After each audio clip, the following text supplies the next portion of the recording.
All right, day 3 of training camp officially in the books. A little bit rainy out here today. Another day of work.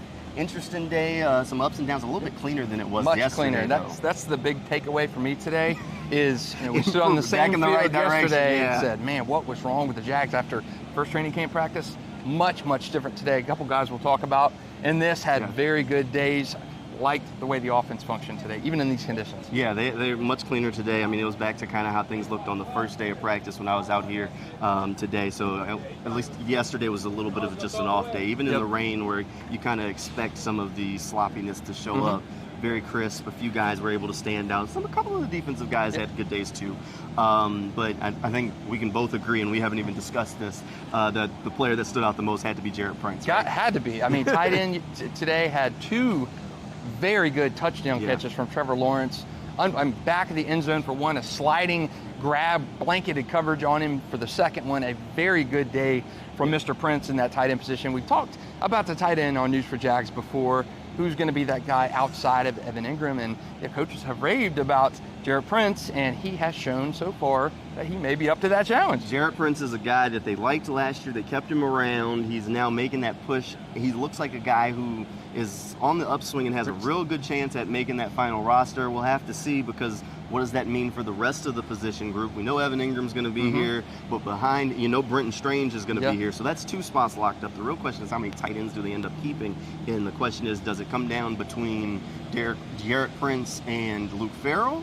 Or does it come down between keeping that 4th tight end and a fullback or an extra wide receiver? How does that, I guess, the roster puzzle come together? Because it could be, okay, well, we want to keep 4 tight ends, but does that mean we can't keep a Kevin Austin or a Tim Jones on the roster too? It's not just necessarily him versus the tight ends when it comes down to that, or him versus a fullback. It's him versus some of those extra wide receivers. We talked about this probably about a month ago on the podcast, that there's not that many paths for undrafted free agents or fringe roster guys to make this roster.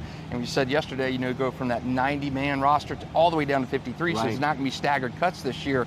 So these guys, we're going to get an extended look at them. And the tight end position is one you and I disagreed on when we were making our 53-man cuts. We did. You saw potentially a fullback making the roster, a 7th-round pick, Derek Parrish, making that roster as kind of that tight end H-back kind of guy. Or maybe a Luke Farrell, a guy who's entering his 3rd year in the league. Will he stick on the roster? And he's a guy who's got that experience. Urban Meyer loved him. Doug Peterson loved him. Comes from a great family. Great family, as Urban would say. But again, what does that tight end room look like? Trent Baalke said it in the offseason. They like the tight end room. Not as worried about it as maybe some of us in the media were. Doug Peterson has liked his tight end room too. And we saw Jarrett Prince today kind of solidify why they like that position so much. Right, and there are a few other players that stood out as well besides Prince. Josh Allen, really good day. The pads aren't on, but he was giving rookie Anton Harrison fits during drills. So definitely an interesting day. We'll have to see once things kind of escalate as the pads go on next week. But so far, Josh Allen's looked good, or you take that as the rookie is getting his welcome to the NFL moment. I prefer to look at it that Josh Allen's looking good way. One thing I noticed today, a lot of run between the tackles. A lot of running between the tackles, not many outside sweeps. Snoop Connor ran well. Tank Bigsby ran extremely well today. Travis Etienne ran well. So a lot of running straight between those big tackles, and some room opened up, and I like the way Tank Bigsby ran. He broke one off into the end zone. So some really good inside running from those the entire backfield today. So I thought a massive change of pace from that sloppy practice we saw one day earlier on Wednesday. A couple other things to note on the defensive side of the ball I think are worth mentioning is when they started to kind of shuffle that defensive back group, Chris Claybrooks and Greg Jr.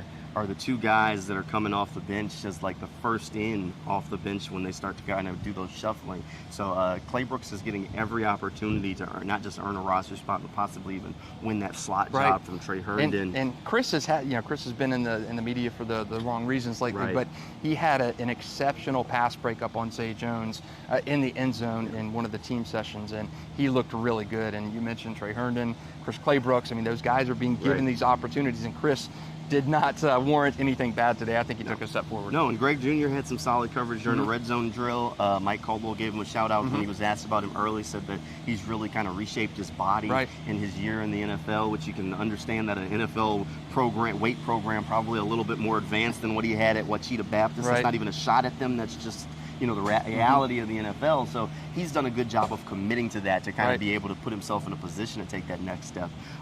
So the Jaguars are back out on the practice field tomorrow. Fingers crossed it won't be raining when we're out here tomorrow. And then the pads will go on next week. I think full pads is set for Tuesday. Just shoulder pads is set for Monday. So we'll keep an eye out on that. We'll have another one of these podcasts coming your way tomorrow after the final practice of the first week for the Jaguars before they take that off day on Sunday. Thanks for tuning in. You can find more coverage over on News4JAGs.com, and we'll see you next time.